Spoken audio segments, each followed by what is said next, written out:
What do we want? Justice. When do we want? Now. What do we want? Justice. When do we want? Now. What do we want? Justice. When do we want? Now. What do we want? Complain about gangs and about all this. What are you doing? It's a community. Those are your kids. Those are your grandkids. Do something. Talk to them. Don't talk at them. Listen. I am a Christian, and I love Timothy because he was young and wise. Stop teaching our kids to be stupid at an early age and thinking it's not going to affect them. It affects them. Start speaking to these kids. They're kids. They were your kids. They're somebody's kids. That mom or that dad wish they were there. They're working all them jobs. They would love for someone to step in and say, hey, you know what? I'm going to listen. And I just want to encourage everybody, it's a community thing. We can't just rely on the Senate and the House of Representatives and the police and the FBI. It's our community. Those are our streets. We live there. We know them by name. Amen. And that was one of my things. And then I had another question.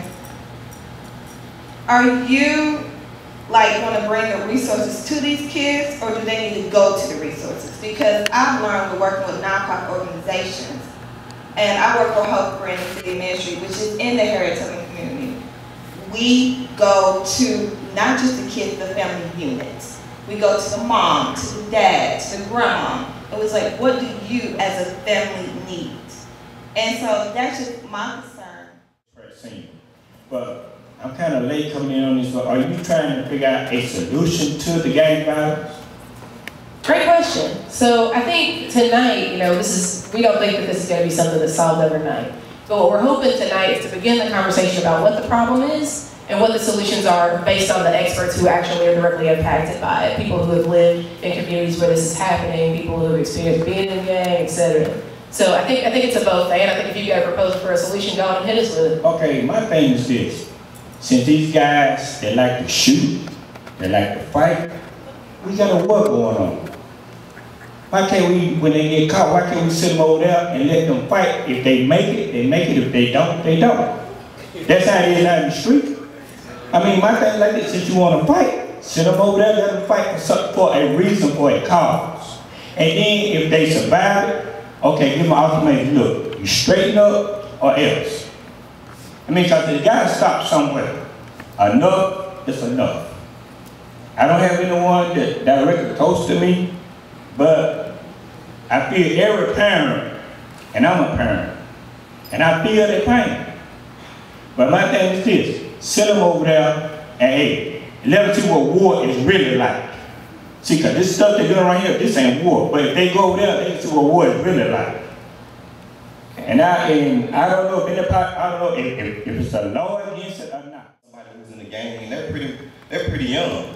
And I think a lot of times they're really just giving back what the system has given them. So really, I think if we start, especially bringing, some of the funding back to the communities, and, it's like, I had my little nephew today, and, at first, I was telling him, about his ABC. I mean, me and my brother, we were reading his words to him. And at first, it was like, we said, we have to make it lively for him, so we can get the same thing back. So my brother told him, no, make sure you say yellow. Stand up and say it sharp. So we had to make sure we did it first and gave it back to him, so that's what we got back. So I'm saying it's easy to say, let's send them off to war, but at the end of the day, I'm saying they're only a product of their environment, especially when they're 12, 11, 13, 14, 15. That's all they've seen. So it's really like they're just lashing out. And they don't know what to do with it. So we gotta show them what to do. Because a lot of times when you're that age, you don't know that you're a leader yet. All you know to do is follow. So a lot of times it's, even in the churches, I'm saying I grew up in a church, but a lot of times the churches, they don't even, they can't tell me nothing.